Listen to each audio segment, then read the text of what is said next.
नमस्कार, मी डॉक्टर श्रुतिका कोतकुंडे, मनोविकार तज्ञ चिपळूण. मानसिक आरोग्य हा माझा व्यवसायाचा भाग जरी झाला तर ते माझं पॅशन आहे आणि मानसिक आरोग्य अगदी शेवटच्या माणसापर्यंत कसं पोहोचवता येईल ह्याच्यावर मला काम करायला जास्त आवडतं. आणि सजग स्वास्थ्य क्लिनिक हे जास्त प्रिव्हेंटिव्ह मेंटल हेल्थ किंवा प्रतिबंधनात्मक आरोग्यावर आमचा भर जास्त आहे रादर दॅन जस्ट क्युरेटिव्ह.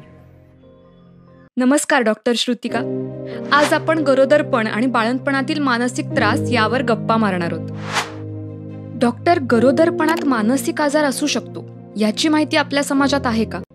तर मानसिक आरोग्याबद्दल आपण जनरलीच बघतो खूप सारा संकोच आहे आणि खूप कलंक आहे आणि सगळ्याच पातळ्यांवर आहे. म्हणजे अगदी सगळ्या वयोगटात जसं शारीरिक आरोग्य बिघडू शकतो तसं मानसिक आरोग्य बिघडतं. लहानांपासून थोरांपर्यंत, महिलांपासून पुरुषांपर्यंत सगळ्याच वयोगटात, आर्थिक स्तरात मानसिक आरोग्याचे प्रश्न आहेत. तर तसंच आपण म्हटलं तर हे जे गरोदरपणा किंवा आफ्टर डिलिव्हरी मानसिक आरोग्य त्याच्यातूनही सुटलेलं नाहीये. म्हणजे आपल्याकडे महिलांवर खूप साऱ्या जबाबदाऱ्या असतात आणि जेव्हा एखादी स्त्री गरोदर होते तेव्हा त्या सगळ्या जबाबदाऱ्या सांभाळूनच तिला ते गरोदरपण पण सांभाळावं लागतं. त्यामुळे ऍडिशनल स्ट्रेसमुळे नक्कीच मानसिक आरोग्य बिघडण्याची शक्यता जास्त असते. आणि याच्याबद्दल अवेअरनेस नसल्यामुळे बऱ्याचदा ती हा त्रास एकटी सहन करत राहते. आणि विषय असा असतो की ती दोन जीवांची असल्यामुळे तिचं मानसिक आरोग्य बिघडल्यामुळे तिच्या शरीरावर पण परिणाम होतो आणि आतमध्ये वाढणारा जो जीव असतो, बाळ असतं, त्याच्यावर पण परिणाम होऊ शकतो. म्हणजे आम्ही बघतो की बऱ्याचदा जेव्हा एखादी स्त्री नैराश्यात जाते गरोदरपणात ते बाळ कमी वजनाचं जन्माला येतं, लवकर जन्माला येतं आणि बऱ्याचदा त्याच्यामध्ये काहीतरी बिहेवियर प्रॉब्लेम्स नंतरच्या आयुष्यात येण्याची शक्यता जास्त होते. कारण की त्याचं जे भरण पोषण व्यवस्थित व्हायला पाहिजे होतं आईच्या पोटात असताना ते झालेलं नाहीये, कारण की तिचं मानसिक आरोग्य बिघडलेलं आहे. आणि याच्याबद्दल जागृती नसल्यामुळे तिला तो आधार मिळत नाही आणि लवकर निदान होत नाही, उपचार मिळत नाही.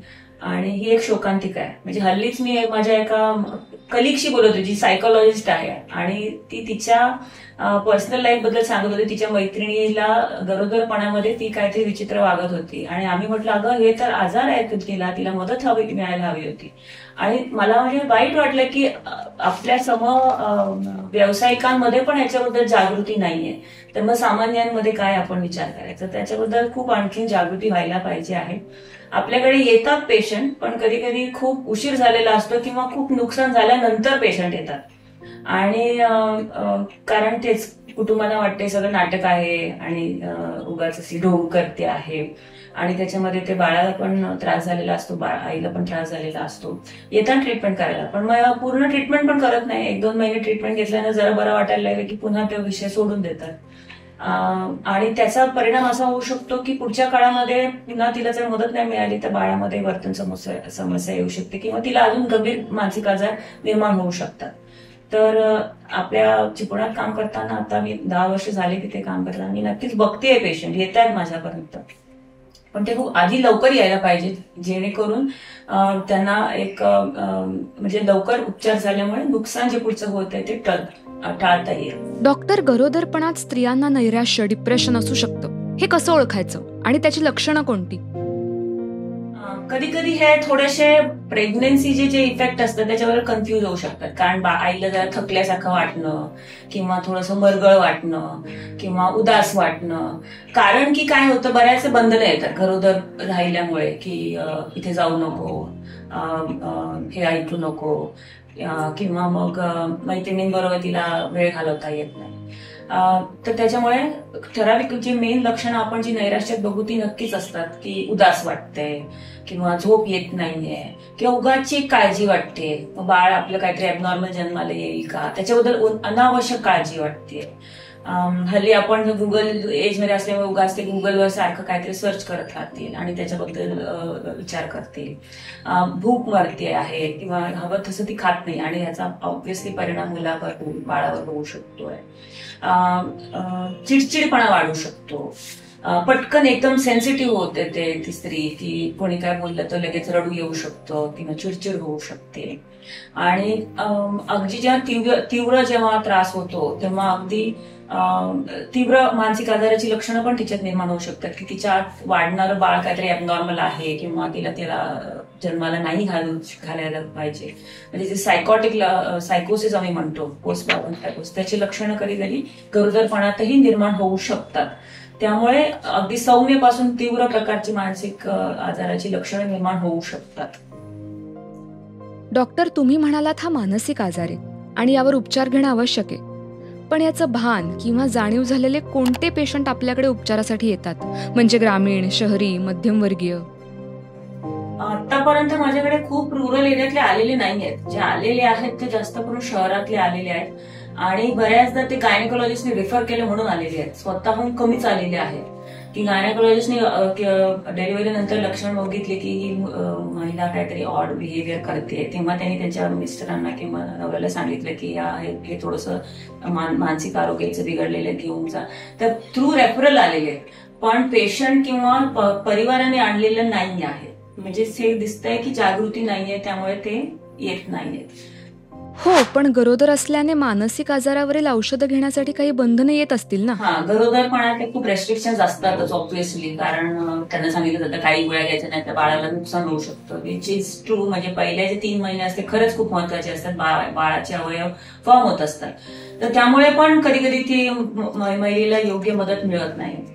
पण जर एखादी महिला आजारी आहे आणि तिचं मानसिक आरोग्य बिघडले तर तिला ट्रीटमेंटने उलट जास्त फायदा होऊ शकेल रादर दॅन आपण तिला ट्रीटमेंट नाही केलं. कारण जर रोग जर बळावला तर मग तिला आणखीन जास्त डोसची औषधं किंवा इंजेक्शन किंवा मग ऍडमिट करून कधी कधी खूप जास्त तीव्र होतं तेव्हा आपल्याला ECT पण द्यावे लागतात, कारण की ते सेफ आहे प्रेग्नन्सी. तर त्याच्याबद्दल पुन्हा गैरसमजुती खूप आहे. तर पहिले 3 महिने आम्ही नक्कीच अवॉइड करतो आणि पहिले 3 महिन्यात जर काय अशी लक्षणं असेल तर आपण जास्त रेग्युलर फॉलोअप ठेवून त्यांना काउन्सिलिंग करून तिला जास्त आधार कसा मिळेल, विश्रांती कशी मिळेल, जर तिचे माहेरचे कोणी येऊ शकते तिला मदतीसाठी, तिला भावनिक आधार देण्यासाठी, हे आपण बघतो. आणि परंतु जर लक्षणं बळावली तर पुन्हा आपल्याला औषधांवर काम करावंच लागतं. आणि औषधं आहेत, असं नाहीये की अजिबात असुरक्षित औषध आहे. असुरक्षित औषधही आहे ज्याच्यावर काम झालेलं आहे. आता जवळजवळ मला वाटते 70-75 वर्ष झालेले जेव्हापासून चांगली औषधं आलेली आहेत.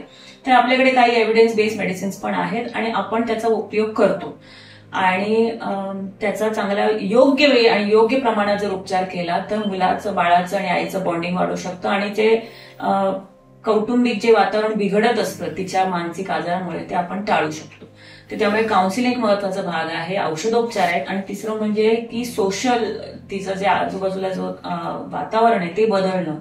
तर हे बायोसायकोसोशल हे तिन्ही पातळ्यांवर आपण त्यांना मदत उपलब्ध करून देतो आणि त्याच्यामुळेच चांगल्या प्रकारे तिला मदत होईल, ती याच्यातून बाहेर येते. अच्छा, बरं, मानसिक आजारी व्यक्तीसाठी काउन्सिलिंग किंवा समुपदेशनाचं महत्व काय आहे?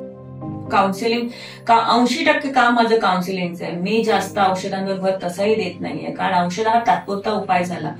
बऱ्याचदा जे प्रॉब्लेम्स असतात ते सिस्टमिक प्रॉब्लेम्स असतात, ते फक्त औषधोपचार करून तो सुटणारच नसतो. पण एखादी व्यक्तीची मनस्थिती इतकी बिघडलेली असते की काउन्सिलिंग ती ग्रहण पण करू शकत नाही, त्याच्यावर काम नाही करू शकत, तेव्हा आपल्याला औषधांचा वापर करावा लागतो तिला या पातळीवर आणायला की ती काउन्सिलिंगचा तिला फायदा होऊ शकतो.